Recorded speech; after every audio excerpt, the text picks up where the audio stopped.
A veces cuando caminamos por las calles de Ceuta se nos olvida que está aquí esta reliquia olvidada por el tiempo. Una silueta tan familiar que a veces pasa completamente desapercibida. Sin embargo, es un testigo mudo de otras épocas de Ceuta, de su historia, que permanece aquí, en Marina Española. Mudo, pero hoy vamos a hacerle la siguiente pregunta, para que nos cuente su historia. Que me cuenta sobre los baños árabes.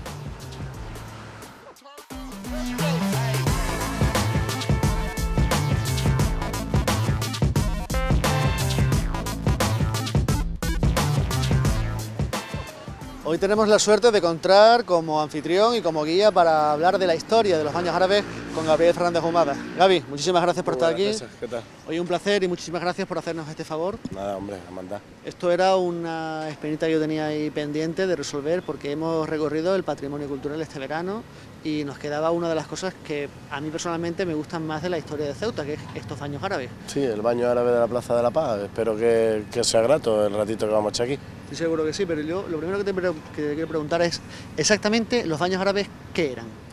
Bueno, un baño en árabe es un hammam y son lugares, por un lado de higiene, ¿no? Y por otro lado de reunión, hay que tenerlo en cuenta. Aquí estamos viendo la parte oeste, con este espacio que se ve con un pequeño arco y unos escalones que son un testigo de una antigua escalera que había para subir a lo que sería su cubierta. Es precisamente lo que estamos viendo en la parte más moderna del baño, una ampliación posiblemente de origen meriní. Ha habido ciertos trabajos de restauración en este conjunto y se han ido rescatando trocitos, ¿no es cierto? Sí, bueno, hubo excavaciones durante los años 2003 y 2004, si no mal recuerdo, y se puso en valor y bueno, este es el resultado. De hecho, gracias a estas excavaciones pues sabemos que el baño era muchísimo más grande de lo que hoy vemos, prácticamente llegaba un poco más allá de la mitad de la carretera. Y bueno, y sobre todo lo más interesante es que estamos en un baño urbano, esto no era un elemento aislado, estamos dentro de uno de los barrios que se llamaba el Arrabal de Abajo o de los Tres Baños, lo que nos quiere decir que cerca tendríamos dos más. Que debería haber dos más por aquí. Sí. Antes hemos mencionado, antes de empezar esta pequeña entrevista, que el conjunto tiene partes distintas, con distintas épocas. Sí, de hecho está construido sobre casas ya anteriores del siglo XII, o sea que hubo que derribar ya edificaciones para construirlo. Esto lo descubrió el arqueólogo don Fernando Villada, e incluso tuvo una ampliación, casi seguro en el siglo XIII-XIV, ya digo, en época meriní. Es fácilmente visible, sobre todo si nos fijamos en el tamaño de los arcos, ¿no? Hay unos arcos que son bastante más pequeños, desde el exterior se aprecia que en un espacio cuadrado, y después tenemos unas grandes bóvedas que son las anteriores. Esto entonces me dices que es del siglo XII aproximadamente, cuando se construye originalmente. Entre el 13 y el 14. Entre el 13 y el 14. Me parece vamos a dar una vuelta por alrededor y hablamos un poquito más. Sin problema, vamos.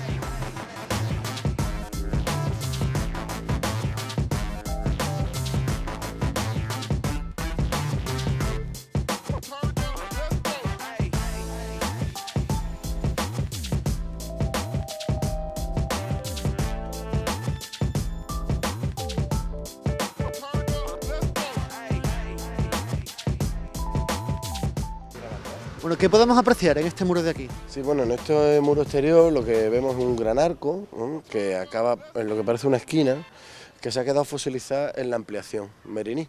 De manera que lo que tenemos aquí es un baño anterior y esta parte que sería la ampliación meriní. También si nos fijamos en el aparejo, la manera de hacer el muro es distinto, no solamente el tamaño de los arcos. Aquí se hace una bóveda, digamos, de medio cañón, y allí sin embargo al interior la veremos ahora, la tenemos de crucería. Lo interesante de la puesta en valor de la restauración es esas cristaleras separadas que lo que permiten es la ventilación interior del baño, y al estar hecho con vidrio y ácido la luz siempre entra blanca.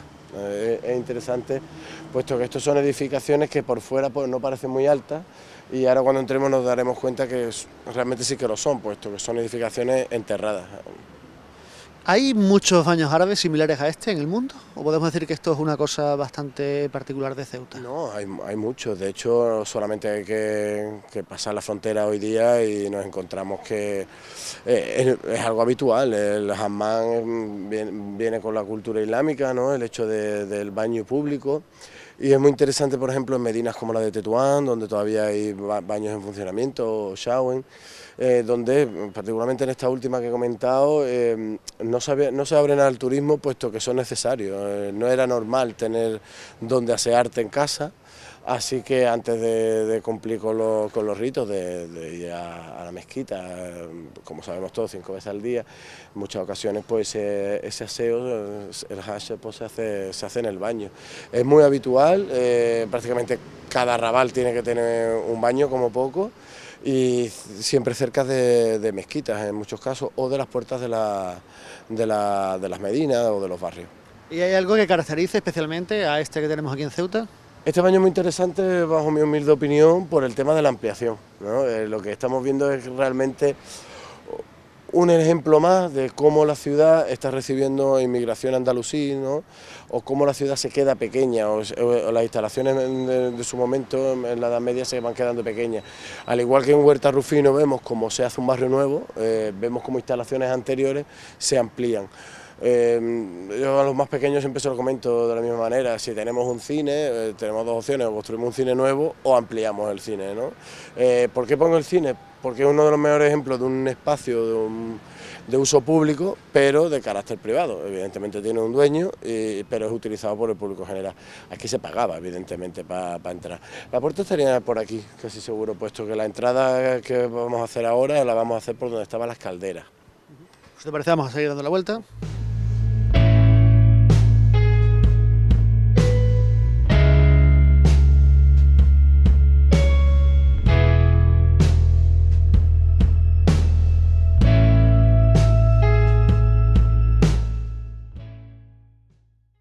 Bueno, y esta parte de aquí es la entrada que dices que esto eran las antiguas calderas. Sí, bueno, las calderas las tenemos aquí a nuestra derecha, que sería lo que daba calor realmente a la sala caliente, que es decir, que tiene tres salas, como todos los baños, ¿no? La sala caliente, la templada y la fría, que sería Barit al-Sahún, Barit al-Wastani, la de en medio, y Barit al-Barit, la sala fría. Justo donde nos encontramos ahora estarían las calderas, ¿vale? Lo que sería el horno, el farram, exactamente, justo debajo nuestra, y daba calor a toda esta habitación que tenemos aquí.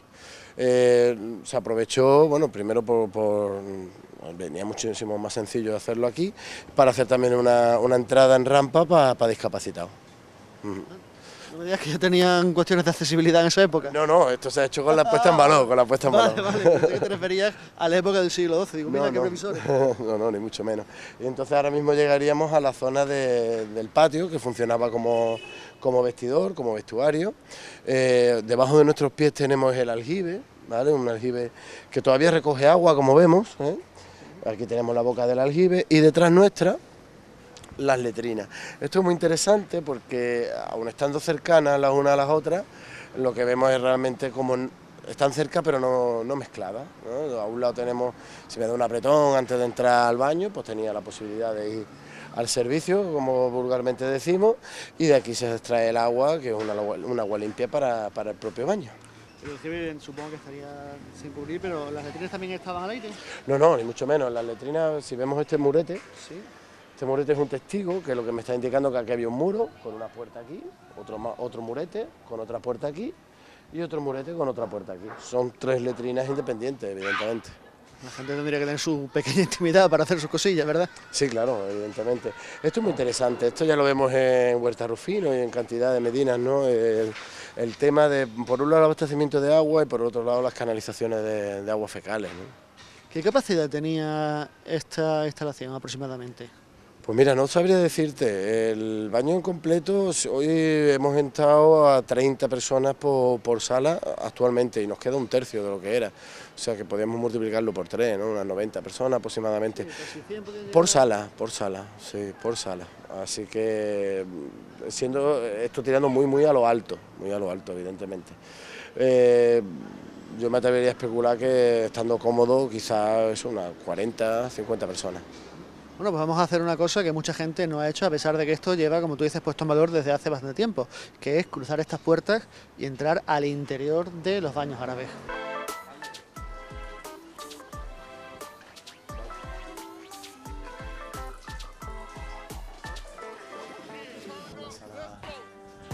En la primigenia sala fría. Aquí, explícame qué había en sus orígenes. ¿Sala fría, había agua aquí o...? No, los baños árabes son baños de ablución, es decir, se te echa el agua encima. No son baños de inmersión, aunque tengan el origen en las termas romanas, que serían baños de inmersión la gran mayoría, aquí son baños de ablución. Hay que decir también que hay dos maneras de utilizar el baño, ¿no? Cualquiera, ya digo, que haya estado en Marruecos lo sabe, o en Turquía, por ejemplo, ¿no? En el mundo islámico. O me baño yo o me bañan, todo depende de lo que quieras pagar y de la prisa que tengas, evidentemente. Lo normal, ya digo, es recoger el agua en una pequeña alberca, que aquí la tenemos en funcionamiento, ¿vale? Y tú mismo hacerte el baño. En esta primera sala, ya digo, la sala de fría, no solamente porque no tenía calefacción subterránea y en las paredes, como hemos dicho antes, por las diversas calderas, sino también por la parte del uso, ¿no? Es un uso mucho más rápido, también es cierto, y es donde tú tienes el primer contacto con el baño. Y de aquí, bueno, el cliente que llegase, ¿esta es la primera sala que visitaba? Sí. ¿O esta es la primera? Sí, hasta el siglo, bueno, hasta la época meriní, siglo XIV, de aquí hacia allá no existía. Es muy interesante ver que en la puesta en valor, en la restauración, se ha hecho mucho hincapié en intentar restituir lo que sería el volumen del edificio, ¿no? Con pilares de ladrillo, con unas luceras troncopiramidales, estos que parecen cuadrados abocinados, son luceras troncopiramidales que lo que permitía era la iluminación interior. Y donde, por ejemplo, cuando se ha reconstruido algo, como en este caso, se ve muy claro que esto es original y esto no lo es, se ha hecho de manera que se pueda ver, que se vea perfectamente que este gran bocado que tiene el muro se había hecho en estos años de mala utilización o de abandono del edificio. Bueno, ¿y cómo se descubrió en los baños árabes? El baño se descubre por Carlos Posada, puesto que se estaban haciendo unas obras, se estaban tirando unas casas abajo, justo encima de la cubierta había una casa y aunque nos parezca una locura, como veníamos hablando, el baño ha tenido muchos usos y en esos momentos esto era un garaje de motocicletas. Bueno, vamos a volver a imaginar que estamos en ese pasado, el cliente llegaba a esta sala fría que tú decías, de aquí lo normal era pasar ¿a dónde? Normalmente se pasaba a la sala templada, aunque yo os invito a que pasemos a la ampliación de la sala fría de época meriní. Como vemos, se cambia de pilares de ladrillo a columnas, ¿vale?, pétreas, donde además hemos sido, ya digo, bastante cuidadosos en enseñar lo que son partes originales de partes reconstruidas, de nuevos adosados. Aquí lo que tenemos es un arco geminado, es decir, un arco gemelo, si queremos llamarlo así, donde también se ve muy bien lo que es original de lo que es nuevo o reconstruido. En este caso pues lo teníamos muy sencillo, puesto que habíamos encontrado partes de esta columna. Pues como tú eres el que sabes, te voy a hacer caso y vamos a pasar a la otra zona. ¿Cuál era la función de esta zona? ¿Lo mismo pero para más gente? ¿O sí, bueno, aquí lo que nos podemos imaginar, que no es difícil, son dos alanías, dos pequeñas habitaciones, dos privados, ¿vale? Por supuesto, no estaría el ladrillo visto, serían azulejos, mármol, hasta prácticamente la mitad de la pared. En esta zona, pues quizá una mesa, una camilla, ¿no?, donde hacer masajes a los clientes. Y lo más interesante de donde estamos ahora es la bóveda, una bóveda cruzada, donde además han cambiado las luceras, son estrelladas, exactamente, son estrelladas y es muy muy curioso que en esta zona tenemos 5 luceras de estrella, como decíamos, con 8 puntas, mientras que en las alanías son solamente 2 con 6 puntas. De manera que lo que esto permitía es que el que está en el interior de la alanía no era visto más que la silueta del cliente, ya digo, son las partes privadas, mientras que esta sería una zona común. Siempre la distribución va a ser algo parecida, privado, común, privado. Y yo que siempre tengo curiosidad por estas cosas, el hecho de que las estrellas tuviesen más o menos puntas, ¿tiene algún tipo de significado? La entrada de luz. Al tener más puntas pues, y más estrellas, en las zonas comunes entraba mucha más luz. Creo que he visto demasiado el código Da Vinci y me imagino mensajes secretos. No, además, en este caso estamos hablando de arquitectura y está pensado para eso, para que entre mucha más luz en este espacio, que es un espacio común, un espacio de tránsito también, donde ya, como te digo, va a haber masajes y demás. Y además, si nos callamos brevemente, incluso escuchamos el sonido del agua, ¿no?, que es un lugar de relajación. Pues sí, recuerda a los patios típicos árabes o andaluces que tiene esa fuentecita que te ayuda a relajarte. Exactamente, esa es la idea, ¿no? El tiempo que se pasaba en el baño era un tiempo grande, ¿eh? No era una ducha y a correr. Supongo que aquí, aparte de la función que es limpiarse o relajarse, también se ejercitaría vida social. Sí, bueno, la función social del baño es variada, ¿no? Ya digo, había distintas horas de utilización, tanto para hombres como para las mujeres. Como ahora, exactamente igual. Lo único que, bueno, aquí hay una cosa muy particular, que es que en los baños se habla de todo menos de Dios, ¿no? Esto, si hablamos de cultura islámica, es muy evidente, puesto que está sin ropa. Así que yo me imagino aquí hablando, pues, de matemáticas, de negocio. ¿Política o del campo? Sí, bueno, el caso de los negocios es muy curioso, ¿no? Hoy los hombres de negocio van con trajes, con corbatas y demás, porque hay que guardar cierta imagen. Y aquí la imagen es que son solamente dos personas, sin aditivos, y si hay algo que esconder no hay dónde, y de una manera relajada además. Que se parece una forma más honesta de hacer negocios, ¿no? Sí, bueno, es la idea, es otra concepción, es como Dios nos trajo al mundo casi. No del todo, evidentemente, no se iba desnudo del todo. ¿Te parece? Vamos a ver la sala que nos queda ahí, que es Sí, la la sala sala caliente, templada, ¿no? recordad que esta es Barit del Barit, la sala fría, con su ampliación, que es donde estamos ahora, y pasaríamos a Barit del Wastani, que es la sala de en medio, si lo traducimos, o sala templada. La pena de que casi todos los nombres que me estás contando luego se me van a olvidar. Nada, no te preocupes. Lo que Bueno, voy a hacer es que voy a cerrar... Gracias. Voy a cerrar la puerta para que estemos solos. Vale.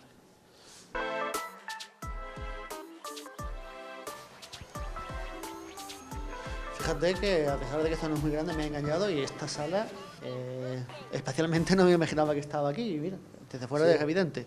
Esa de allí es la sala caliente, en la que entraremos en breve, y ahora estamos en los restos de la sala templada. Si vemos la techumbre, si vemos la cubierta, pues se ve muy bien la bóveda, lo blanco sería lo original, ¿eh? Mientras que donde se ve el ladrillo visto es la parte reconstruida, que además sujeta y hace que el baño no caiga, ¿no? Eso era otro de los objetivos, el baño estaba muy deteriorado en su momento. Estos arcos que están allí implementados, como dibujados en ladrillo, lo que nos está indicando es que al fondo de esta sala, que estaría, como hemos dicho anteriormente, prácticamente en mitad de la carretera, había otra lanía, había otro privado. Recordemos que siempre la distribución es la misma. Común. ¿Lo habéis deducido por lo que existía o es una licencia? No, por las excavaciones y demás.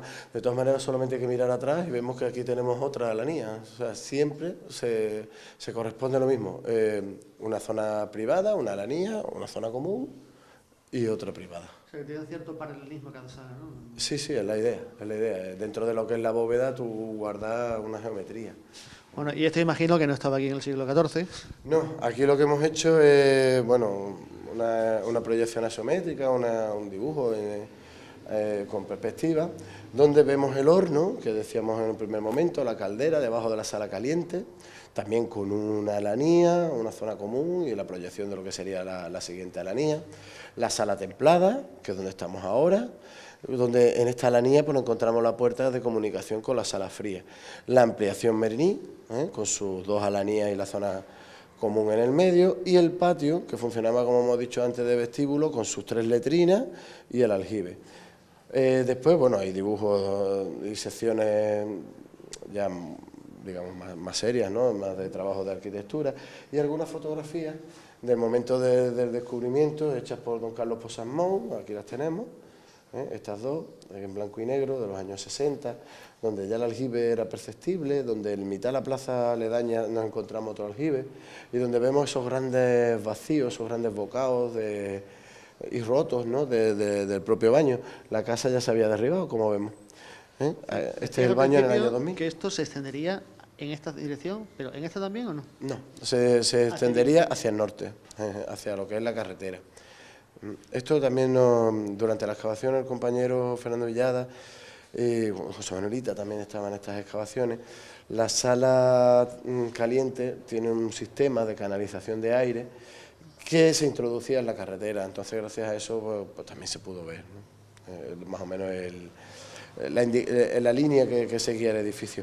Y este es el edificio que recordaremos todos hasta el año 2000, ¿no? Aquí recuerdo que había hasta belenes montados. Sí, yo recuerdo eso que dices de los belenes y creo que también lo del garaje de las motos, porque esas verjas que se ven en la foto Yo la recuerdo desde muchos años antes. Estaba pensando que decías que este tipo de arquitectura es heredera de las termas romanas, pero me fascina que ya tuviesen este sistema de canalización, esta ingeniería para poder calentar las cosas en esas épocas. Sí, bueno, la utilización del agua en la cultura islámica es tradición, ¿no? Y además se aprovecha mucho. Lógicamente, si comparamos el mundo islámico con el romano, son muy distintos, ¿no? Es evidente. Estamos hablando de una cultura, por ejemplo, europea, italiana, donde hay más agua, donde sí que se calientan prácticamente las piscinas, hablaríamos de los caldarios, ¿no? En las termas, mientras que aquí lo que hacemos es calentar el suelo, donde se calienta el edificio. Y el agua, o si es calentada, es en recipientes más o menos grandes, y si sale caliente en un espacio. Cuando no, se lleva fría la sala caliente, que al tirarla en el suelo, pues crearía vapor, ¿no? Una especie de sauna húmeda. Pues si te parece, vamos a ver la sala caliente ya, que la tenemos aquí. Que me ha llamado la atención que tenemos aquí este suelo de madera. Sí, puesto que me vaya a disculpar, supongo que por los temas de humedad, que hoy además es tremendo, no nos funciona el foco que tenemos bajo el suelo de cristal, que lo que nos permite es ver las canalizaciones de aire, ¿vale? Bien, si quieres pasar... Sí, vamos a pasar. Te puedo coger y levantar esto, ¿vale? Sí, para que lo puedas ver en condiciones.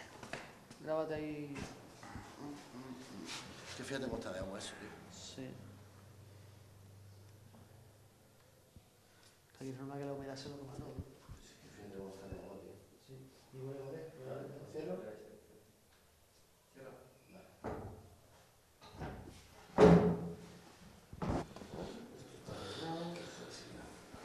Bueno, entonces, gracias al foco. ¿Esto te puedes poner encima sin problema? Bueno, pues, cuéntanos. Esta es la sala caliente. Aquí es donde se viene a pasar un poco más rato y cómo funcionaba esto. Bien, justo detrás de esa pared tenemos el horno, las calderas que comentábamos en la cual se ha instalado ahora la rampa para discapacitados. Y por debajo del suelo el horno iba calentando el aire, que va a través de una serie de canalizaciones que, como vemos, no son pequeñas, ¿vale? Va calentando todo el suelo y sube a través de unas chimeneas. Aquí tenemos una, vamos a llamarla, que está medio rota, aunque la veamos totalmente destruida, pero sí que me permite ver cómo está comunicado el subsuelo de la sala con el exterior, de manera que calentaba esta pared, que es la que tenemos en común con la sala templada. Toda esta sala está llena de estas chimeneas, como vemos aquí, ¿vale? Que además iban por unas canalizaciones de barro, ¿no? Que se van superponiendo unas a otras, ¿de acuerdo? Y va calentando la pared. Aquí tengo una, allí atrás tenemos de nuevo otra más, y ahora mismo, justo delante nuestra, otra aranía, otro espacio, ¿vale? Privado, el cual también tiene dos chimeneas a ambos lados, de manera que está caliente, esta sala estaría caliente completamente, paredes y suelo. Siguiendo la lógica, debería haber otra aranía allí. Exactamente, al fondo de esta sala habría otra aranía, otra zona privada. La verdad es que me parece una cuestión fascinante el sitio este. Es algo que siempre está cerca de los ceutíes, pero yo creo que también es un gran desconocido de nuestro patrimonio. Bueno, durante las visitas que hemos estado realizando desde la Consejería de Educación y Cultura, de la sección de Patrimonio particularmente, ha tenido bastante aceptación, Lo hemos tenido abierto sábados y domingos. Y siempre hemos tenido visitas, incluso visitas de turistas, aunque nuestro objetivo era hacerlo para los ceutíes, por los horarios que habíamos puesto y demás. Bueno, evidentemente si viene alguien y lo solicita en inglés, pues se ha enseñado en inglés también, la empresa lo ha hecho, la verdad, bastante bien. Sí, quizás lo que tú comentas, lo cercano a veces es lo que más lejos está, ¿no? Nos ocurre con otros lugares patrimonio de la ciudad. Las murallas reales estamos tan hartos de ir y creemos que las conocemos porque hemos andado por allí, pero realmente son grandes desconocidas también. Sin embargo, las murallas reales son grandes y esto me da la sensación de haber pasado 1.000.000 de veces por aquí y ahora es cuando estoy aprendiendo un poco de esa historia que sabía que debería existir pero que no la conocía. Sí, además es cierto lo que dice, ¿no? Que es un gran espacio. Lo que sí que es cierto también es que cuando uno entra en este edificio se da cuenta, bueno, que es que estamos bajo un techo de 800 años y que el edificio es muchísimo más alto de lo que parece por fuera, ¿no? Este hecho de estar enterrado, ¿no? Son edificaciones, ya digo, que funcionan bastante bien en ese aspecto de aguantar las temperaturas. Pues me voy a despedir el programa con esa impresión de esos 800 años que, como diría el otro César, 800 años nos contemplan, aunque bueno, más o menos, ¿sabes dónde voy? Y lo que sí, me quedo con esta sensación de tranquilidad que te transmite esto, que si no fuese porque esto no está abierto al público, yo tengo que trabajar, me quedaría aquí un rato. Gabriel, muchísimas gracias por acompañarnos. Amanda, ya digo, para lo que necesitéis desde la consejería, encantado vaya, de enseñar nuestro patrimonio. Pues ha sido un placer poder compartir con los ceutíes un poco del patrimonio y especialmente a esta zona que yo le tengo mucho cariño, que son los Baños Árabes. Nosotros nos vamos a ir ya, como siempre, volveremos la semana que viene con otro programa, volveremos a las barriadas, dándoselas a conocer a ustedes, las barriadas desconocidas de Ceuta, bueno, o no tan desconocidas, pero haciéndoles que las conozcan un poquito más. Ya saben que nos vamos, pero que pueden seguir al día de todo lo que ocurre en Ceuta, en nuestros perfiles, en las redes sociales, Facebook, Twitter y por supuesto en nuestra página web www.ceutatv.com. Volveremos la semana que viene. Recuerden que tienen una cita de lunes a viernes con nuestros servicios informativos y mi compañera Laura Ortiz. Y ya no les digo nada más. Chao, hasta la semana que viene.